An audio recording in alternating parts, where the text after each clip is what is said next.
Part of learning how to pray is learning of the power of prayer. And knowing of the power that prayer has, it teaches us to pray. I wonder if we, as God's people as a whole, are a praying people as we ought to be. Brother C.R. Nichol once said that prayer is less engaged in today so far as we can learn than in former ages.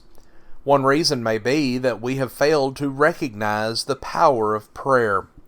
Forbes Robinson once observed that a man's power in the spiritual world is measured by his prayer life. In this, and in a future lesson, we're going to consider that God does indeed answer our prayers. And then in our next lesson, we'll see some of the erroneous views about God not answering our prayers. But today let's talk about the fact that God does indeed answer our prayers. First, we see that the Bible states that this is a fact. In James 5, verses 16 through 18, we read, "Confess your trespasses to one another, and pray for one another, that you may be healed. The effectual fervent prayer of a righteous man availeth much. Elijah was a man with a nature like ours, and he prayed earnestly that it would not rain, and it did not rain on the land for 3 years and 6 months. And he prayed again, and the heaven gave rain, and the earth produced its fruit." Also in 1 Peter 3 and verse 12 it says, "For the eyes of the Lord are on the righteous, and his ears are open to their prayers. But the face of the Lord is against those who do evil." In 1 John 5, verses 14 and 15, the apostle records, "Now this is the confidence that we have in him, that if we ask anything according to his will, he hears us. And if we know that he hears us, whatever we ask, we know that we have the petitions that we have asked of him."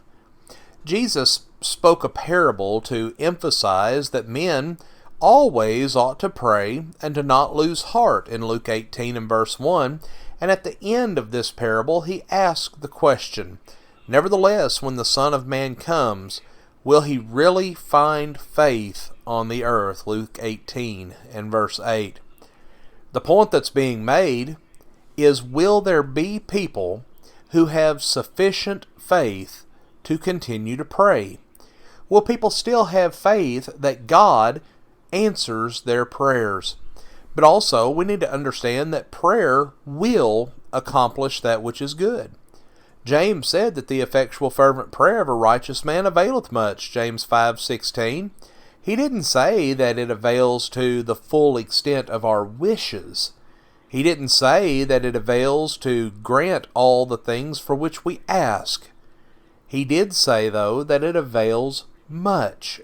And friends, that is a promise from God. The good that prayer does is like the effect of a bullet fired from a rifle. When the bullet is fired, it may miss the target. However, who would say that it does nothing?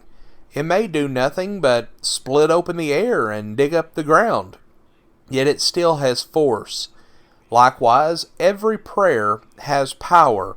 It does something. Now, it may miss our mark. It may not accomplish what we want it to accomplish. However, it still does good. But also, we need to understand that every prayer receives an answer from God.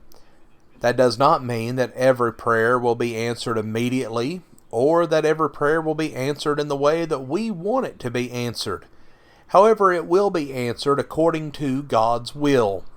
When we read that God's ears are open to our prayers in 1 Peter 3 and verse 12, we can be assured that he answers our requests.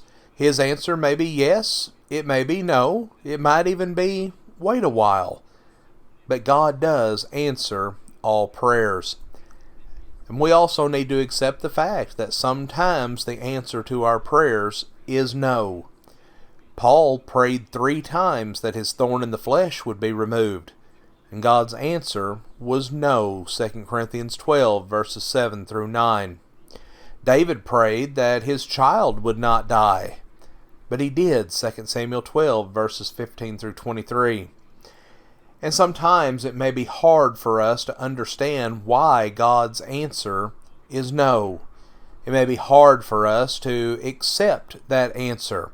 However, as Isaiah tells us in Isaiah 55 verses 8 through 10, we need to remember that God is wiser than we are, and it is not our place to question God, but simply to accept His answer to our prayers.